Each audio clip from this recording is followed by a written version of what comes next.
bakal kita saksikan perlawanan antara Mesir dan juga Itali. Itu dia, Syakiran memulakan sepakan disambut oleh Idris dan juga Firdaus. Berikan bola nampaknya kepada Cik Red, cuba menggelecek dan Azan cuba mendapatkan bola tapi gagal. Itu dia, terus diberikan kepada Hidayat meneruskan perjuangan untuk menempuh golnya yang pertama. Itu dia, dirampas oleh Syakiran dan dirembat oleh Rizal Ismail. Didapatkan semula oleh Samsuri. Itu dia pemain utama kita, menggelecek cuba Cik Azan, diberikan kepada Idris. Terlepas nampaknya bola, disepak oleh Syazwan, pemain import kita dari New Zealand. Permainan diteruskan.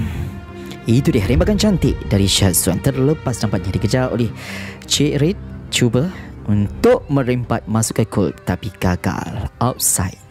Begitu bersemangat sekali pasukan Itali. Sekarang ni kita saksikan sepakan terulung dari pemain kita, Hestri. Itu dia, memulakan sepakan pertama. Faizal menghalang, terus menggelecek Samsuri, pemain import kita dari Mesir. Itu dia, terus disepak oleh Hezri, disambut oleh Hidayat, terus dibawa bolanya oleh Cik untuk ke gol tapi gagal, outside di situ.